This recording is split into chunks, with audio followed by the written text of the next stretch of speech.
that people make on the telephone. What are the 10 mistakes people make on the telephone? Sending out unnecessary literature. It's one of the things, because what happens is somebody phones you up and the first thing they say to you is, send me a brochure. Right? And what do you say next? Okay. I'm going to tell you what you're going to say from tomorrow. When somebody says, I'd love to send you a brochure, I've got a cupboard full of them, and I don't know which one to really send you. However, what I would like to do is, do you mind if I ask you a few questions so I can send you the right information? And by that you get into a sales conversation. And you still send them the brochure. You're not going to not send them a brochure. Say, that's fine, I would love to send you a brochure, so that I send you, we have lots of different brochures. So that I send you the right brochure, do you mind if I ask you a couple of questions about your business? And that's how you get over that. Because everybody ever send me a brochure. Because you know what happens? It's only a brush off. They don't want your brochure at all. Because when you phone them back after they got their brochure, because you ever notice that you get your telephone bill, you get your electric bill, you get your gas bill, but they never get the brochure you sent them. You phone them up and say, did you get my brochure? No, send it again. They never get your brochure because it's gone in the bin. They haven't read it. So that's why I'm saying about brochures. So, but if they do ask for a brochure, say, fine. What I would really like to talk to you is to ensure to send you the right brochure, because we have several brochures, or as I say, I have a cupboard full of them, which is not really true. But I can soon make one on PDF, on the brochure about anything. And I've talked to them. I actually don't have, the only printed literature I have is the workbooks. I don't have any brochures on the business. I send everybody a PDF back as a brochure. So 10 mistakes, literature, per telephone image. Per telephone image, I mean, is one of the things is Inkfish call centres here we talk about, they have a slogan. You can hear a smile. So what I want you all to do is to buy a small mirror, put it by the phone, and look in it before you make a phone call, and it'll make you smile. Yeah, get a mirror by your phone, look in it, and it'll make you smile. People laugh at me when I go kiss at myself. No, well, that's nothing wrong with that. The other thing is no post-call review. What I mean by a post-call review, after every call, ask yourself 3 questions. What did they do well?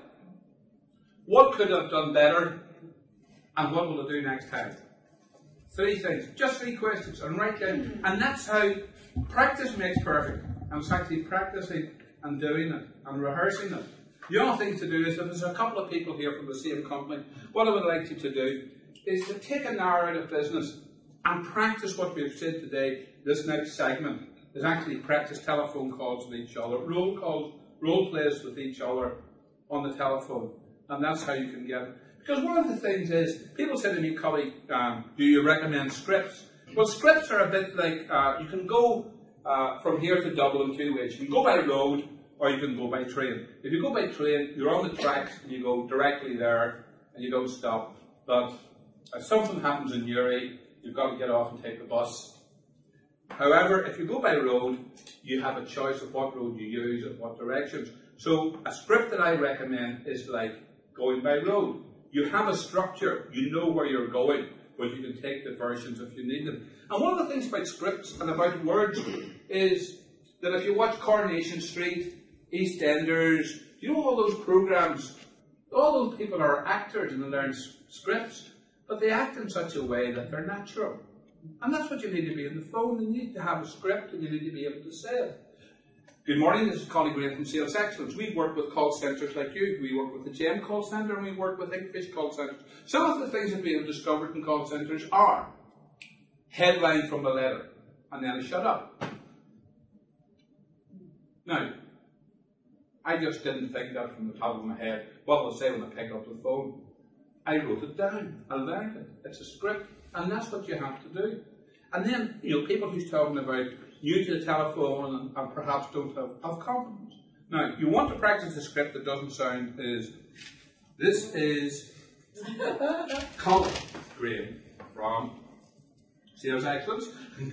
If you want it so that you can, as an actor does, an actor who can deliver it if it's natural. And it's about having, Sales is about having a constructive conversation. That's what selling is about. It's about having a conversation with a purpose in mind. So that's what you've got to do. On this post-call review, bad listener we talked about, remember, two ears and one mouth. Ignoring receptionists, that's the worst thing you can do on the phone. The reception is your key to the kingdom. The receptionist. And the rule is, there's 3 rules about receptionists. Rule 1 is make her your friend. Rule 2 is make her your good friend. And rule 3 is make her your best friend. Build a relationship with the receptionist on the telephone. And ask her for her help. Receptionists love to help people. I wonder if you can help me. I'd like to get to speak to, what do you think is the best way to do it? You know, that's easy. And the receptionist will tell you. She'll say, well, he doesn't take calls in the morning. The other thing is that if you can't get back past the receptionist, phone the companies before 9 o'clock before the receptionist is in, or phone them after 5:30 when the receptionist has gone home. Because the boss is there, and a boss hates a phone ringing that nobody answers, and he'll pick it up. So if you want to talk to somebody in the business, the boss comes in early and stays late, and he hears the phone ringing, he will not let it ring, it might be a customer. So what you'll get to speak to him.